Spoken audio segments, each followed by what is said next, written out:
Imagine the quietest moment of your life. Now project that silence across the entire planet. No internet, no running water, no communication. What happens when the invisible thread holding modern civilization together, electricity, suddenly snaps? I'm not just talking about the lights going out for an evening due to a storm. I'm talking about the freezing of time and the unraveling of the social fabric.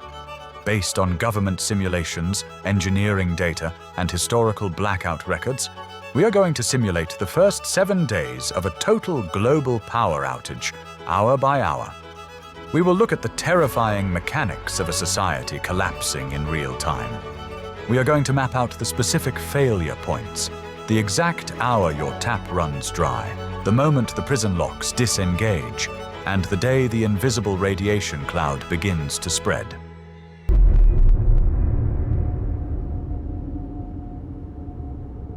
The first few hours are defined not by fear, but by confusion. Elevators trap thousands between floors in high-rise megacities. By the evening of the first day, the cell towers die. Your smartphone, the device that manages your entire life, transforms into a glowing glass brick. No social media, no news updates, no emergency calls. Information is replaced by rumor. Pause for a second. Look at your phone. It contains your bank access, your maps, your contacts, and your memories. Now imagine that screen never lights up again. How long until the isolation starts to feel like suffocation? But as the sun sets on day one, the modern human realizes they are not adapted to true darkness.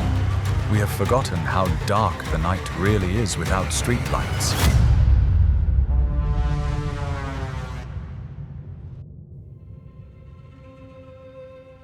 On the morning of the second day, you turn on the tap and hear the sound of a dying civilization.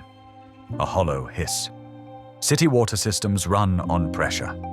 Without electric pumps to refill water towers, gravity feeds run dry within 6 to 12 hours. High-rise buildings and hilly neighborhoods are the first to go dry. You can't flush toilets, you can't wash your hands, you can't even boil water because your electric stove is dead. And here is a detail most survival guides miss: the P-traps in your drains. As the water in your toilet and sink evaporates or is siphoned out due to pressure drops in the mains, the barrier between your home and the sewer vanishes. Methane and sewer gas begin to drift up into your bathroom. We often think of collapse as gunfights and looting, but historically, it's bacteria that kills civilizations. Without the ability to wash hands, every handshake, every doorknob, and every shared meal becomes a vector. In a functioning world, we rely on chemical treatment plants to neutralize pathogens. When the power dies, the chlorine dosage pumps stop. The sewage becomes a breeding ground for superbacteria. Without hot water to sterilize dishes or clothes, the barrier between clean and contaminated dissolves within hours. Hygiene collapses instantly. Without the ability to wash hands or flush waste, the clock starts ticking on waterborne diseases. Cholera, dysentery, and typhoid, diseases we thought we defeated, return to the doorstep. In a dense city, a lack of sanitation is more lethal than a lack of food. By day 3, the hunger hasn't set in yet, but the just-in-time delivery system has collapsed. Supermarkets only hold about 3 days of inventory. That food is gone, either panic-bought or looted.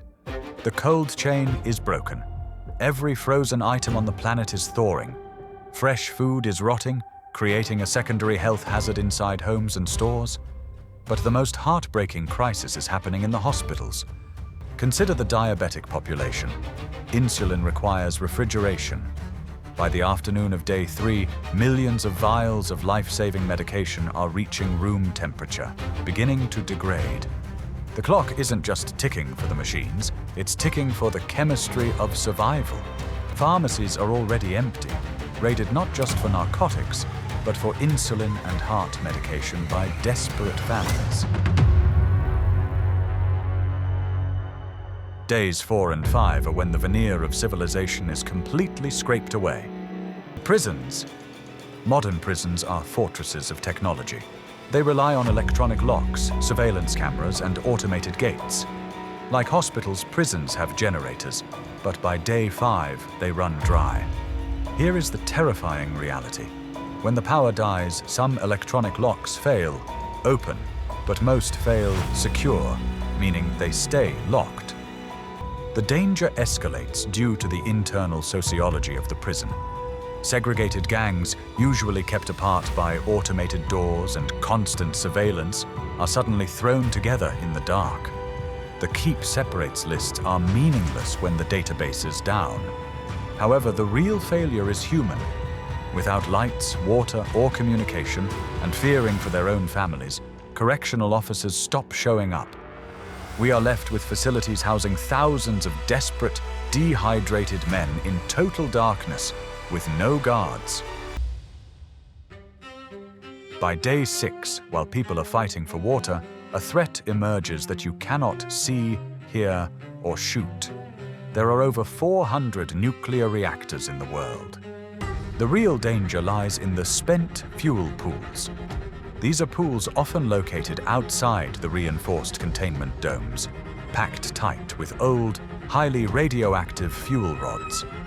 As the water boils away without electric pumps to replenish it, these exposed rods catch fire, spewing isotopes directly into the atmosphere without a concrete dome to contain them.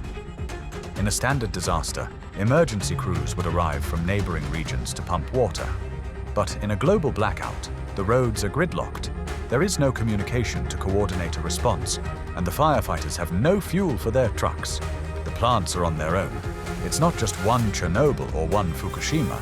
Without external intervention to pump water, we could be looking at multiple meltdowns across continents simultaneously.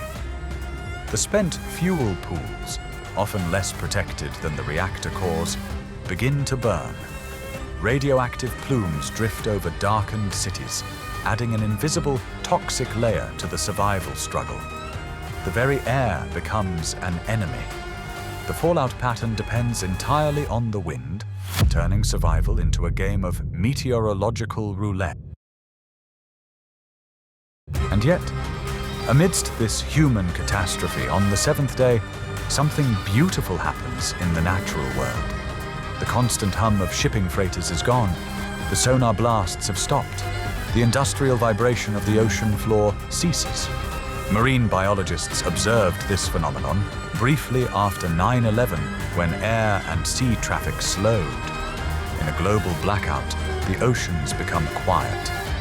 For the first time in a century, a whale on one side of an ocean basin can sing and be heard by another whale hundreds of miles away. The stress hormones in marine life drop. The planet takes a deep breath. And if you look up, the light pollution that shrouds 80% of the world's population is gone. The Milky Way shines over Times Square. While humanity trembles in the dark, nature reclaims its silence and its sky. At the end of the 7th day, in our scenario, the grid resets. The lights flicker on, the internet reconnects, the pumps start humming, but we are not the same. This simulation proves one thing. Our safety is an illusion held together by a thin copper wire. If you want to survive the next scenario, make sure to subscribe to Alterverse and hit the bell icon. Don't be left in the dark. Thanks for watching.